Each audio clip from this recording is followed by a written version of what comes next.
Assalamu alaikum students, how are you? Hope you will be fine inshallah. Let's come to the lesson. All of you open your books, page number 57. Students, this is unit number 14 and the chapter is changes communication. Changes कहते हैं तब्दीलियों को, वक्तन फवक्तन जो तब्दीलियाँ आती रहती हैं, और communication कहते हैं गुफ्तगू, राब्ते, एक दूसरे से जो हम राब्ता करते हैं, बातचीत करते हैं, उसे कम्युनिकेशन. दुनिया में इंसान जब से आए और दुनिया में आहिस्ता आहिस्ता तरक्की हुई, लोगों ने लिखना पढ़ना सीखा, माशरे वजूद में आए, तो इसी तरीके से एक दूसरे से राब्ता करने की तरीके कार भी इजाद हुए. दूर दराज इलाकों तक लोगों से बातचीत करना, पैगाम पहुंचाने के जो तरीके कार हैं वो आहिस्ता आहिस्ता वक्तन फवक्तन चेंज होते रहे. तो हम यहाँ इस चैप्टर में स्टार्टिंग से पढ़ेंगे कि लोग इब्तिदा में किस तरह से राब्ता करते थे, अपने पैगामात एक दूसरे को पहुंचाते थे, और आज मौजूदा दौर तक क्या क्या तब्दीलियां आ चुकी हैं. Do you have a friend or relative who lives in another city or another country? क्या आपका कोई ऐसा दोस्त या रिश्तेदार है जो किसी और शहर में या मुल्क में रहता है? What do you do if you have a message to send her और हिम? अगर आपने उसे कोई अपने फ्रेंड को, रिलेटिव को मैसेज करना हो तो फिर आप क्या करते हैं? Today people use letters, fax, telegram, telephone और email to send messages to people living in another area. आजकल के दौर में जो मौजूदा ज़माना है, आजकल के दौर में लोग लेटर्स का इस्तेमाल करते हैं, ख़त भेजते हैं, या फैक्स होता है. फैक्स एक मशीन होती है जो किसी एक जगह पर रखी है और किसी दूसरे शहर में या किसी और मुल्क में भी किसी हमारे रिलेटिव या हमारे जो जानने वाले हैं उनके पास होती है, और हमने कोई मैसेज करना होता है तो हम उस मशीन के थ्रू वो मैसेज टाइप करते हैं और उसे एड्रेस पे सेंड कर देते हैं. एट द सेम टाइम किसी भी मुल्क या शहर में हमने सेंड किया है तो वहां पर वो पेज जो है उसी तरह रिटन फॉर्म में उस मशीन से निकल आता है. तो इस तरह हमारा मैसेज फौरी तौर पे किसी दूसरी जगह पहुंच जाता है. इसी तरह टेलीग्राम होता था, आजकल के भी दौर में है टेलीग्राम सिस्टम. ये भी मैसेज पहुंचाने का एक तरीकेकार था. लेटर को भेजकर कुछ टाइम लगता था, 2-3 दिन किसी एक शहर से दूसरे में, और मुल्क से बाहर जाना हो तो इससे ज्यादा. लेकिन टेलीग्राम जो है वो इलेक्ट्रॉनिक वेव्स के थ्रू, यानी आप यूं समझ सकते हैं कि एक टेलीफोन की तरह की एक मशीन होती है जिससे अगर हम पोस्ट ऑफिस जाकर उन्हें मैसेज देते हैं, कोई भी अर्जेंट इमरजेंसी का मैसेज, तो वो फौरी तौर पे उधर कॉल करके वो मैसेज किसी भी शहर में, सपोज हमने कराची में या लाहौर में कोई मैसेज सेंड करना है फौरी तौर पर, मौजूदा दौर में तो मोबाइल वगैरह है लेकिन इससे पहले की बात है, तो उस वक्त वो मैसेज जो है वहां उस शहर में पोस्ट ऑफिस में दे दिया जाता था. फिर वहां से वो फौरन उसको रिटन फॉर्म में छोटा सा एक मैसेज होता था और वो उस एड्रेस पर पहुंचा दिया जाता था. सो उसको टेलीग्राम कहते हैं. और उसके अलावा टेलीफोन है मौजूदा दौर में, लिहाजा वो पोस्ट ऑफिस और टेलीग्राम की जरूरत इतनी नहीं रही. टेलीफोन के जरिए फौरी तौर पे मैसेज चला जाता है. उसके साथ साथ ईमेल, अब इलेक्ट्रॉनिक मेल का भी जमाना है. हम लोग मेल के थ्रू भी फौरी तौर पे अपने मैसेजेस एक शहर से दूसरे शहर और दूसरे मुल्क तक पहुंचा सकते हैं. So these are called the methods of communication. इन सारों को कम्युनिकेशन के तरीके कहा जाता है, राब्ते करने के या पैगामात पहुंचाने के. In the old times these methods were not available. पुराने जमाने में इस तरह के जो मेथड्स थे, तरीके थे, नहीं थे. People in those days use different methods. उन दिनों में लोग मुख्तलिफ तरह के जो तरीके हैं इस्तेमाल करते थे. Most of those methods were very slow compared with those of today. उस जमाने में, पुराने जमाने में जो तरीकेकार होते थे वो आजकल के दौर से अगर हम कंपेयर करें टेलीफोन, फैक्स, ईमेल से, तो बहुत स्लो मेथड्स होते थे. जब तक टेलीफोन और ईमेल वगैरह का सिस्टम नहीं था, फैक्स नहीं इजाद हुआ था, तो लोग बहुत ही जो स्लो मेथड्स थे वो यूज करते थे. वो क्या थे, वन बाय वन हम यहाँ देखेंगे.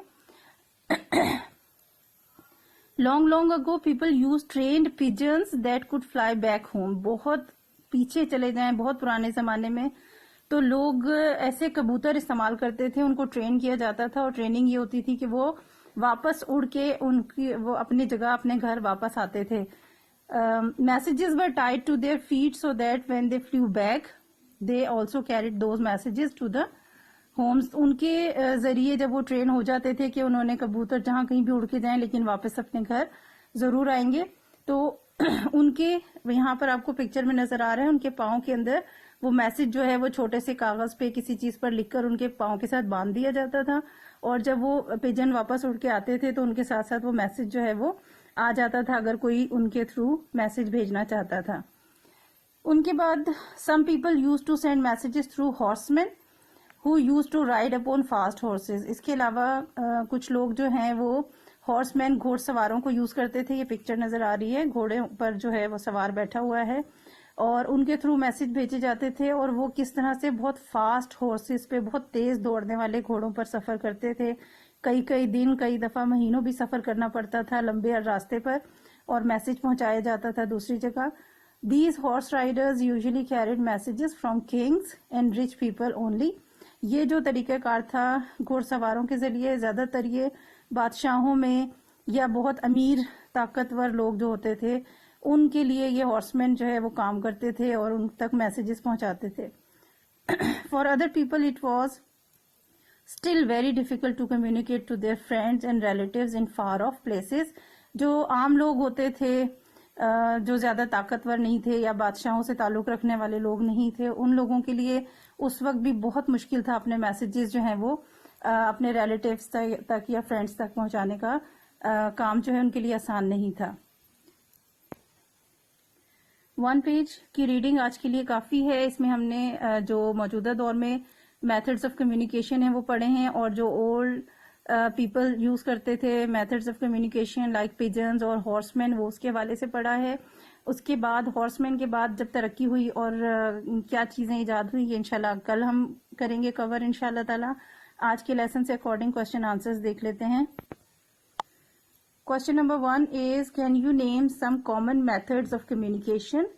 کیا آپ کچھ عام سے ذرائع جو کمیونیکیشن کے ہیں ان کا نام بتا سکتے ہیں؟ اس کا آنسر بالکل شروع میں ہم نے بھی پڑھا تھا. فرسٹ پیراگراف میں the people use today people use letters, fax, telegram, telephone اور email to send messages. اس کو آنسر کی شکل ہم اس طرح سے دیں گے کہ کوشچن کا جو آدھا پارٹ ہے اس کو ہم لیں گے, یہاں سے سٹارٹ کریں گے سم کا ایس جو ہے وہ ہم کیپٹل کر دیں گے. Some common methods of communication are, sign of interrogation ہٹا کر ہم یہاں لکھیں گے آر, اور اس کے آگے کولنس. کس طرح سے؟ اسی کا ہم پارٹ لیں گے سم اور ایس کو کیپٹل کر دیں گے. Some common methods of communication are, اور آگے کولنس ہوں گے, اور اس کے بعد ہم وہ نیمز بتا دیں گے جو یہاں لکھے ہوئے ہیں. وہ کون سے ہیں؟ Number 1 letters, number 2 fax, number 3 telegram, number 4 telephone, اور نمبر 5 ای میل. ٹھیک ہے, نمبرنگ کی صورت میں آپ اسی طرح سینٹینس لکھ لیں, میتھڈز آر کی صورت میں یا پھر نمبرنگ کی صورت میں. Some common methods of communication are, اس کے بعد نیکسٹ لائن میں لکھیں گے number 1 letter, number 2 fax, 3 telegram, 4 telephone اور 5 email. Okay. Question number 2 is how did the horseman carry message in the old times. پرانے زمانے میں ہارس مین کس طرح سے میسج لے کے جاتے تھے؟ ابھی ہم نے پیج 57 پر لاسٹ پیراگراف پڑھا ہے, یہیں سے آنسر لیں گے. Some people use to send messages through horseman who used to ride upon fast horses. These horse riders usually carried messages from kings and rich people only. یہاں تک ہم اس کا آنسر لکھیں گے, سم سے سٹارٹ کریں گے rich people only تک. Question number 3 is how were pigeons used to communicate in the old times. یہ بھی ابھی ہم نے ریڈنگ کی ہے پریویس پیج پر. long ago people used trained pigeons. یہاں سے سٹارٹ کریں گے. long ago people used trained pigeons that could fly back home. Messages were tied to their feet so that when they flew back they also carried those messages to the homes. جب وہ اڑ کر واپس آتے تھے تو اپنے ساتھ ساتھ وہ پیغام بھی لے آتے تھے. ٹھیک ہے جی, this is the answer of question number 3 and these 3 questions are for your homework. Okay, Allah Hafiz.